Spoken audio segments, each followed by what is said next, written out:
Bonjour à tous et bienvenue dans ce nouvel assaut. Si vous êtes diabétique, si cette, on va dire cette maladie touche quelqu'un de votre famille, passez quelques instants avec nous pour en connaître un peu plus. Rosemarie Pasqualacci, bonjour. Bonjour. Vous êtes donc la présidente des diabétiques de Corse. Tout à fait, oui.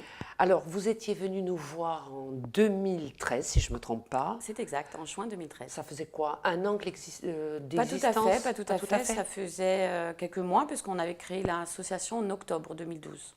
Alors, pour les téléspectateurs qui ne nous avaient pas vus au préalable, rappelez-nous un petit peu pourquoi vous avez décidé de créer une association. J'ai créé cette association en octobre 2012 parce que moi j'ai été déclarée diabétique en juin 2011 et que je me suis retrouvée à part Internet un peu toute seule et en dehors du corps médical pour avoir des informations, tout ça. Il n'y avait rien sur la Corse, donc c'était beaucoup Internet. Donc, vous recherchiez de l'aide en quelque sorte? De l'aide, des informations, un partage d'expérience. Et puis en juin 2012, la Fédération française a lancé la première semaine de prévention et j'ai pu constater via Internet que des manifestations ont été faites sur l'ensemble du territoire, y compris dans les dom-toms, mais pas en Corse. Donc du coup, ça m'a mis un peu en colère et je me suis dit, bon, ben, on va bouger. On va réagir. Voilà, et on a réagi. Et alors à ce jour, vous avez combien d'adhérents? Alors à l'heure actuelle, sur l'ensemble de la région, nous sommes à peu près à 80 adhérents. C'est pas mal ou vous pensiez que vous en auriez eu plus? On peut toujours en avoir plus, hein, je veux dire. Mais bon, c'est vrai que c'est déjà pas mal parce que bon, le milieu associatif et en plus dans le milieu de la santé, les gens n'aiment pas trop dire qu'ils sont malades et puis surtout qu'ils sont diabétiques, quoi. Pourquoi? Quel regard ils pensent que les autres ont vers eux? Il y en a beaucoup qui ont honte de dire qu'ils sont diabétiques. Moi, au tout début, quand je disais que j'étais diabétique, on me regardait avec de grands yeux, quoi. Ah donc, bon? ouais. Pourtant, on n'est pas pestiféré, ça se donne non, pas c'est comme pas ça. c'est pas contagieux, Voilà. mais il y en a beaucoup qui préfèrent taire qui sont diabétiques. Bon, bah alors on va remettre les pendules à l'heure. Voilà, on n'est pas contagieux quand on est diabétique. Non, on n'est pas du tout contagieux. Alors Rosemarie, au départ, donc, quand vous avez décidé de créer cette association, vous aviez vraiment des objectifs de départ. Est-ce que vous les avez concrétisés? Alors, on a pas mal évolué. Donc, notre premier cheval de bataille, qui était la collecte des déchets à risque infectieux. Vous êtes là, justement, on va montrer, donc, je pense que la caméra la voit, et nous dire qu'est-ce que c'est exactement cette boîte en plastique. Alors, depuis décembre 2012, l'éco-organisme d'Astri a reçu l'agrément des pouvoirs publics. Donc, ils sont en charge de mettre en place sur l'ensemble du territoire national la collecte et la récolte, enfin la collecte des déchets à risque infectieux. Donc, principalement les diabétiques, mais toutes différentes pathologies chroniques sont producteurs de déchets à risque infectieux, qu'on appelle les DASRI. Donc, ces petites boîtes jaunes avec le couvercle vert sont distribuées par les pharmacies. Et il y a certaines pharmacies qui sont points de collecte. Donc, c'est dans ces points de collecte qu'on ramène notre boîte une fois pleine et hermétiquement fermée. Comment on peut savoir, parce que vous venez quand même, on va le préciser, d'Ajaccio, nous, on est sur la Balagne, comment on peut savoir que telle ou telle pharmacie a son point de collecte? Alors, Dastri a un site internet qui s'appelle dastri.fr et tous les points de collecte sont géolocalisés. Donc, vous allez sur leur site, prochainement sur le nôtre. Il y aura sur notre site le relais du lien de Dastri. Et après, vous pouvez les appeler pour avoir des informations. C'est le 0800 664 664. C'est un numéro vert, donc c'est gratuit. Vous pouvez les contacter pour savoir où sont les points de collecte. Donc pour vous, ça, c'est un objectif atteint? Atteint, oui. Bon, atteint pas complètement parce qu'il n'y a que 9% des déchets qui ont été récoltés. Ça, c'est les chiffres de mai 2015. Donc c'est très peu, parce qu'on produit pas mal. Donc 9% du gisement, c'est pas terrible. On est derrière Mayotte, donc il faudrait qu'on fasse un peu mieux. Bon, déjà la collecte est en place, donc c'est déjà pas mal, mais beaucoup ne font pas l'effort de récupérer ces boîtes et d'aller les ramener surtout. Et parce que c'est quand même dangereux de mettre ça tout à aux fait, ordures ménagères. Oui, c'est dangereux parce que c'est les piquants, les coupants, et puis bon, il y a notre sang, même si on n'est pas contagieux. Je veux dire, la personne qui ramasse les ordures ménagères peut être blessé. Donc, Et puis, ils sont classés dans les déchets à risque infectieux, donc c'est pas pour bien rien. sûr. Hein. C'est les pouvoirs publics qui les ont classés comme ça, donc c'est pas pour rien. Donc il y a ce qu'il faut pour les récolter et les éliminer comme il faut, donc autant l'utiliser. Et Bien sûr. c'est entièrement gratuit pour le patient. Donc il prend sa boîte à la pharmacie et il la ramène à une pharmacie qui est point de collecte. Donc c'est entièrement gratuit pour le patient. D'autant plus qu'on n'arrête pas de parler justement de la protection de l'environnement. de l'environnement. On recycle nos déchets ménagers, donc autant recycler nos bien déchets à sûr. risque infectieux. Ça, c'est très important. Et qu'en est-il vous aviez prévu, si je ne me trompe pas, l'atelier cuisine? Alors, sur Ajaccio, nous avons pu mettre, grâce à des subventions reçues par l'ARS, l'Agence régionale de santé, en place des ateliers cuisine que nous avons réalisés tout au long de l'hiver, donc une fois par mois avec une diététicienne. Et nous avons aussi réalisé 2 fois par semaine des ateliers sport. Alors, ces ateliers cuisine, ce sont des ateliers où il faut amener une participation financière. Pas du tout, pas c'est du tout. gratuit. C'est l'adhésion à le fait d'être adhérent. Voilà, l'adhésion à notre association qui est de 30 € annuels permet l'accès aux différents ateliers que nous mettons en place. Nous avons mis en place aussi également une permanence mensuelle sur Ajaccio et sur Bastia. Et nous espérons, on attend encore les résultats de l'ARS par rapport aux subventions que nous avons demandées pour pouvoir mettre les ateliers cuisine et sport sur Bastia également. Alors, on reste sur la cuisine. Quel ressenti ont vos adhérents sur ce... Alors, il y a une manière aussi maintenant d'aborder la manière de cuisiner différente. Différente, et puis ils apprennent que, enfin, je veux dire, l'alimentation au point de vue de la gestion de l'équilibre du diabète est importante avec l'activité physique et le traitement. Donc ils apprennent, parce que le diabétique de type 2, il pense qu'il ne peut plus rien manger. Donc, qu'il doit avoir un régime strict, alors que c'est faux, parce qu'un diabétique doit manger sain et équilibré comme tout le monde devrait le faire. On va parler après justement des différentes sortes de diabète. Donc du coup, ils réapprennent, ils découvrent de nouveaux aliments, parce que la diététicienne les amène vers des aliments qui sont peut-être moins gras, moins sucrés, et qui leur permet aussi de pallier... On diminue le sel, on utilise différents ingrédients. Par exemple, la crème fraîche, on peut la remplacer par de la crème de soja, qui est beaucoup moins grasse, enfin qui n'est pas grasse du tout d'ailleurs. Donc le plaisir reste encore de la crème, mais sans les inconvénients, quoi. Donc, vous-même, vous avez... adopté la crème de soja, oui. Non, mais même cette manière de manger beaucoup... Plus saine, oui. Il vaut mieux, quoi, parce que, je veux dire, l'équilibre est important, parce que du moment qu'on n'est pas équilibré, c'est la porte ouverte aux complications. Donc si on veut éviter les complications, on fait tout pour équilibrer son diabète. Déjà, même si on n'est pas diabétique, on a besoin quand même de manger équilibré. Oui, c'est recommandé. C'est recommandé. Après, l'alimentation n'est pas que pour le diabète. Hein. Je veux dire, il y a d'autres pathologies qui nécessitent une alimentation. On revient vers une alimentation saine et équilibrée pour différentes pathologies, comme par exemple pour les cancers, tout ça. Donc l'alimentation est un porteur de bonne santé, quoi, je dirais. Bien sûr. La bonne santé passe par l'alimentation. Alors, l'alimentation et le sport diabète. Qu'est-ce que le sport diabète? Alors, le sport diabète, c'est en fait tout simplement bouger, quoi. Donc, nous avons 2 types d'ateliers. Donc, il y a la marche, donc avec un coach sportif. Hein. Donc, il y a de la marche de 30 minutes, une marche un peu rapide, mais progressive. Donc, on fait des petites accélérations sur 2 minutes. Et après, il y a le renforcement musculaire. Donc, si vous êtes, par exemple, je dirais comme moi, où je peux facilement bouger, donc je fais les mouvements, mais en même temps, ça leur apprend aussi à bouger, à avoir un certain équilibre, parce que quand on rentre dans l'âge... Il ne faut pas être sédentaire par rapport au diabète. Il faut éviter d'être sédentaire, hein, pour la bonne santé en général. Hein. Il faut éviter d'être sédentaire. Mais par exemple, nos adhérents qui sont diabétiques de type 2 ont un certain âge, ont une certaine peur, donc ils ont peur de bouger. Donc le coach sportif leur apprend à bouger tranquillement et en sécurité. Oui, sans faire d'excès finalement. Sans faire d'excès, sans faire de fatigue, mais on bouge quand même.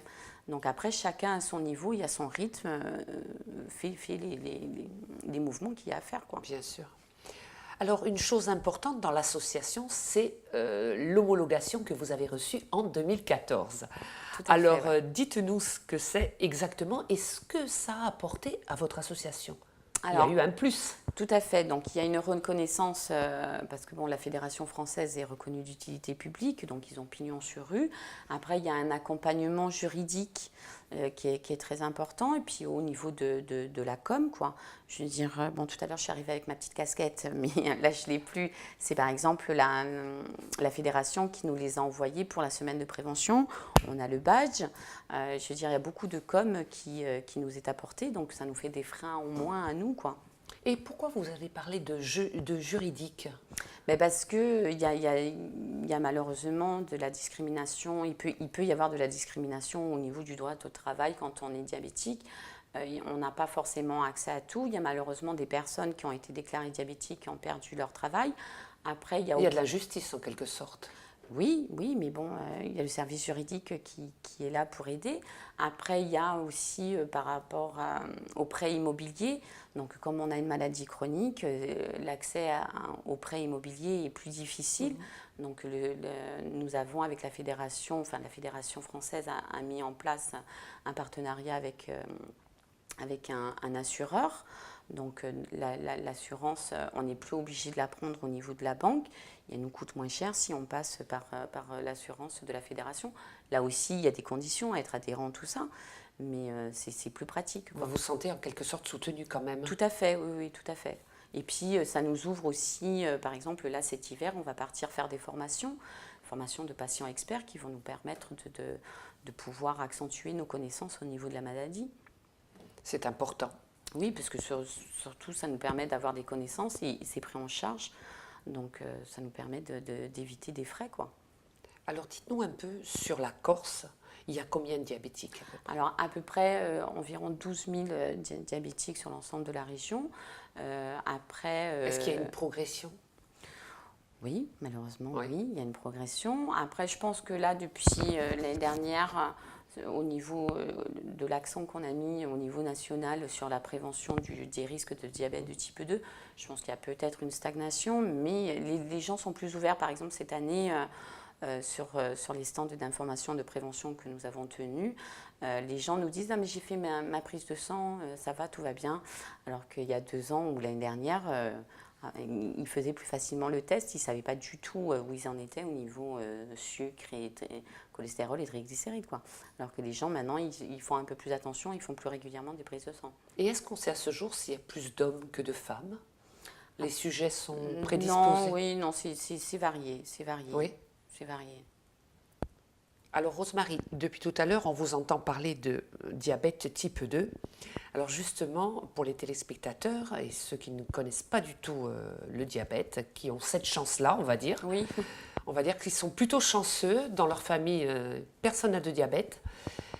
Quelles sont les différentes sortes de diabète? Alors, il y a différentes sortes de diabète, mais les 2 principaux, c'est le diabète de type 1, qui est une maladie auto-immune. Donc là, le pancréas cesse de fonctionner. Et le pancréas est l'organe qui produit l'insuline, dont on a besoin, et qui touche principalement les enfants et les jeunes adultes. Il peut arriver qu'on le déclare à l'âge adulte, comme c'est arrivé pour moi, mais dans des cas plus rares. Après, il y a le diabète de type 2. Le diabète de type 2, c'est un dysfonctionnement du pancréas. Soit le pancréas produit une insuline de mauvaise qualité ou en quantité insuffisante pour faire le travail qui est de transformer le sucre en énergie. Donc, le diabète de type 2 est le plus répandu. Il y a à peu près sur l'ensemble des diabétiques, on va dire les 85-90% de la population qui sont diabétiques de type 2.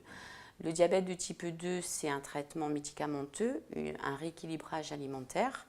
Donc, en perdant du poids, on peut éviter un traitement plus lourd, quoi. Et en ayant une activité physique, là aussi, le diabète de type 1, c'est l'insuline. On n'a pas le choix, c'est des injections d'insuline. Après, le diabète de type 2, il y a différentes phases de traitement. Il y a un rééquilibrage alimentaire dans un premier temps, ça peut suffire, un traitement médicamenteux, et après X années de diabète, on peut passer à l'insuline aussi. Malheureusement, il n'y a pas d'autre... dans la médecine, il n'y a pas eu d'évolution. Oui, dans les protocoles. Il y a des évolutions, mais bon, pour l'instant, elles sont pas. Il y a une recherche qui est faite sur le pancréas artificiel. Mais bon, Et en ce qui Après, concerne la pompe? la pompe à insuline, oui, elles ont beaucoup évolué. Vous prenez dans les années 70, elles avaient la taille d'un sac à dos. Maintenant, elles sont aussi petites que nos téléphones, quoi. Donc, il y a une énorme Mais évolution. pas toutes les diabétiques peuvent y Alors, accéder, ne la supporter. la pompe à insuline est surtout préconisée pour les enfants, parce que la gestion est plus pratique. Après, vous avez des personnes qui sont déséquilibrées et qui passent plus, à la pompe, parce que la gestion est plus facile que l'injection au stylo. Après, c'est un choix. Et dans un premier temps, c'est un choix, mais après aussi, c'est une préconisation du médecin, parce que le rééquilibrage du diabète est plus facile sous pompe. Et donc après, il faut accepter de porter la pompe. Hein. Voilà, c'est Je veux toute dire, une... moi, personnellement, bon, j'en ai pas besoin, je suis équilibrée, mais si je peux éviter de passer sous pompe, bon, si un jour j'en ai réellement besoin, oui, je mettrai la pompe, mais tant que je peux l'éviter, je l'éviterai. Est-ce que le diabète est héréditaire? Alors, dans le diabète de type Des 2, personnes sont prédisposées dans au le diabète? diabète de type 2, le facteur héréditaire est important, selon si vous avez père, mère, ou ça peut aller de 40 à 70%. Après, il y a le facteur environnemental, c'est-à-dire l'alimentation, le surpoids, tout ça, et l'activité physique qui sont à prendre en considération, quoi. Ce sont les choses... Oui, sur lesquelles il faut mettre l'accent. Alors, on ne sait pas qu'on est diabétique. Est-ce qu'il y a des signes qui peuvent nous alerter? Soif intensive, on urine beaucoup plus que la normale. On se lève surtout la nuit pour aller uriner. Donc si on ne fait pas une nuit complète sans uriner, on peut s'alarmer et aller faire une prise de sang. D'accord, ça c'est Oui. les signes. Après, il y a les troubles visuels, il y a différents symptômes à prendre en considération. Là, je ne les ai pas tous en tête. Bien sûr, on rappelle que vous n'êtes pas médecin, mais Non, que vous êtes non, diabétique. patiente. Voilà, exactement. Alors, une chose très importante si on veut parler de prévention, et du reste, c'est votre venue en Balagne, c'est de nous parler de cette 4e édition du reste de la prévention, la semaine de la prévention. Alors, comment se déroule-t-elle?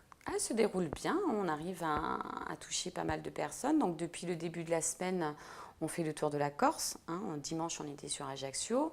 On est parti Propriano lundi. Mardi, on était à Porto Vecchio. Mercredi, Bastia. Jeudi, Corté. Et aujourd'hui, chez vous, à Île-Rousse. Donc on fait le tour comme tout. C'est la 3e année qu'on fait le tour. Donc on fait un jour, une ville.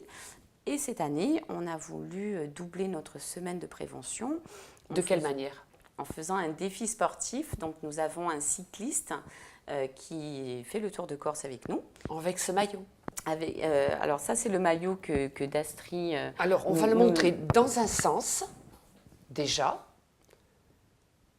et dans l'autre, je roule contre le diabète. Voilà, je le montre à la caméra. Donc celui-ci, il y a que, enfin, le coureur court avec un autre maillot parce qu'il y a l'ensemble des sponsors, on dira. Donc là, il n'y a que Dastri et nous. Donc on précise que Dastri est le fournisseur des boîtes. Des boîtes, oui. D'accord. C'est l'éco-organisme qui fournit des boîtes et qui s'occupe de la collecte des Dastri. Donc le coureur donc, a fait le tour de Corse. Là, ce matin, il est parti d'Île-Rousse. Et il va arriver demain sur Ajaccio. Donc il a fait toutes les étapes avec nous. Est-ce que c'est un diabétique? Alors c'est un diabétique de type 1 depuis l'âge de 6 ans. Il en a 54. Donc ça fait 48 ans qu'il vit avec le diabète.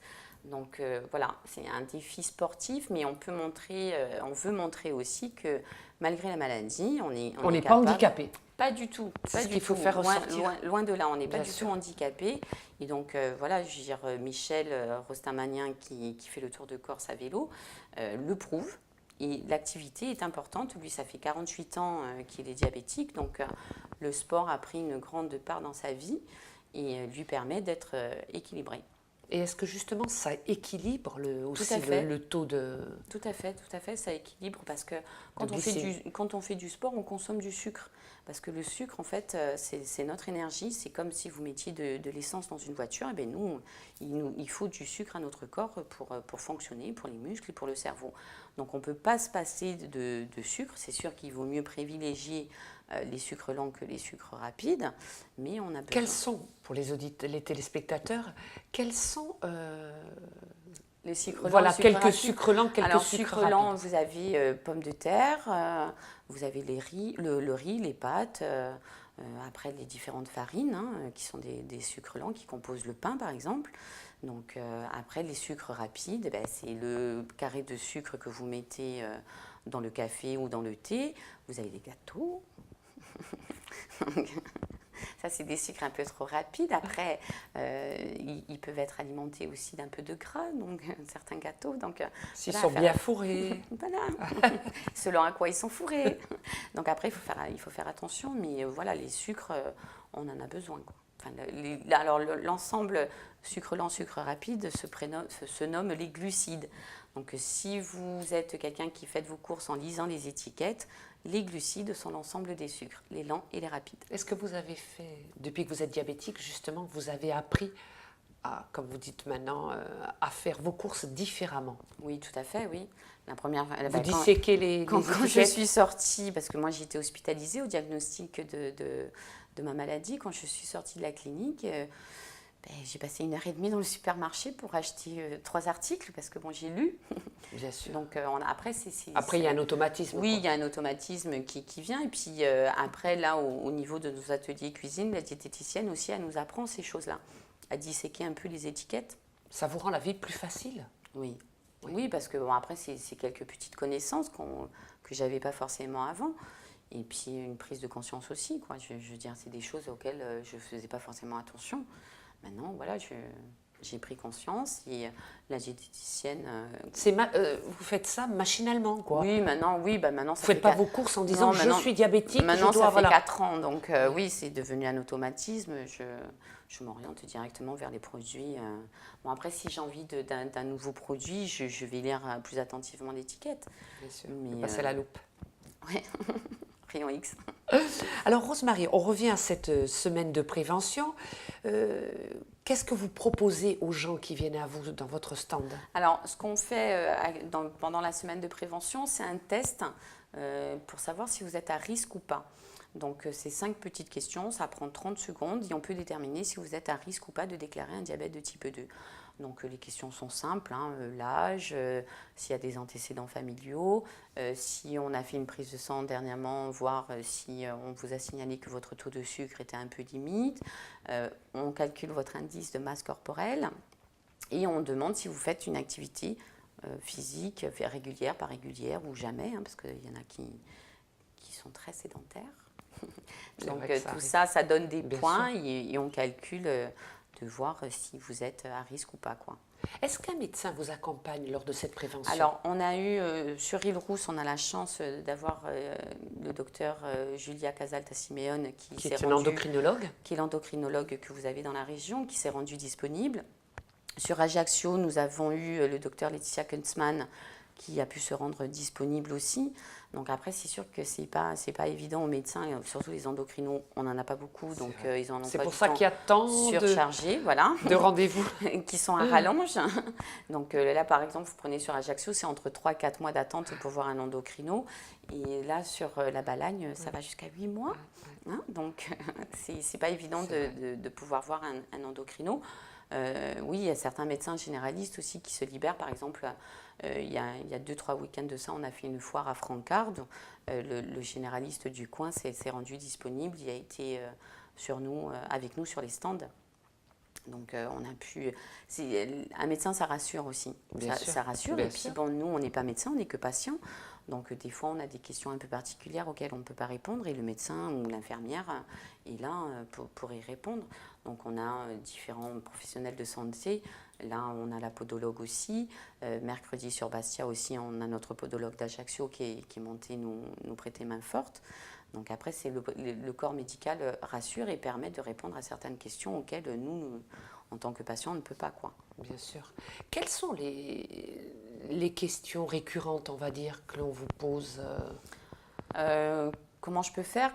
Qu'est-ce que je peux manger? Voilà. L'alimentaire revient souvent quand même, assez régulièrement. Puisque on va dire, c'est peut-être la question primordiale. Oui, on sait, maintenant on sait beaucoup que la santé passe par l'alimentation, donc les gens s'interrogent beaucoup, quoi. Parce que bon, déjà, le slogan du ministère de la Santé, c'est un fruit et légumes. Donc ça a mis l'accent sur l'alimentation. Il est valable ce slogan pour vous? Oui, il en faut, parce que je veux dire, certains... Parce qu'on dit que dans les fruits, il y a quand même du sucre. Oui, il y a le fructose, mais pas tous les fruits ne sont chargés en fructose, donc ça varie. La pomme est beaucoup moins sucrée que la cerise, par exemple. Et c'est des fruits, tous les deux sont des fruits. Donc après, il faut connaître plus ou moins l'équivalence en sucre. Mais je veux dire, après, si on se mange quelque chose de sucré en dessert à la fin du repas, il est beaucoup plus facilement assimilé. C'est vraiment vrai alors ça? Ah oui, c'est vrai. Oui, oui.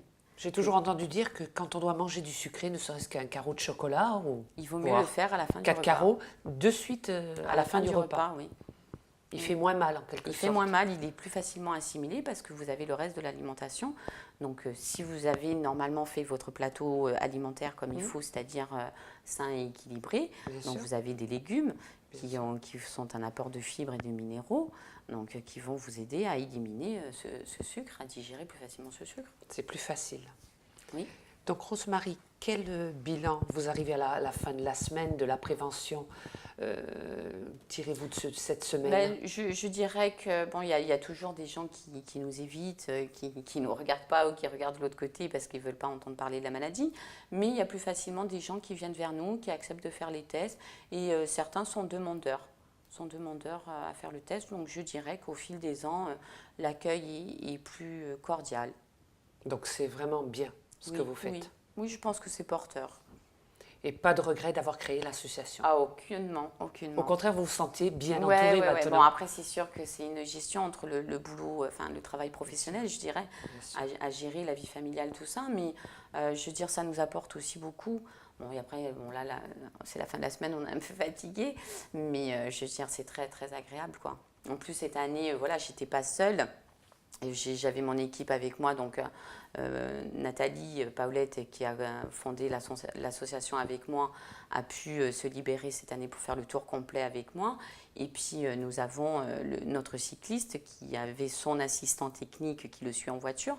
Mais on a trouvé un autre coureur qui n'est pas du tout diabétique, mais qui est un cycliste amateur et même qui a fait des compétitions, donc qui accompagne Michel pour pas qu'il soit seul. Tout seul.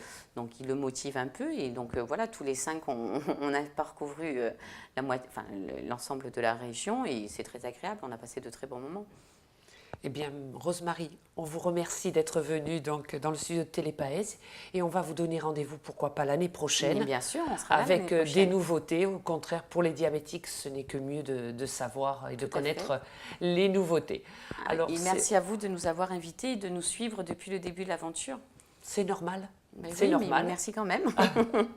Alors, on vous souhaite bonne chance pour la continuité de vos investigations. On finit demain sur Ajaccio, hein, donc...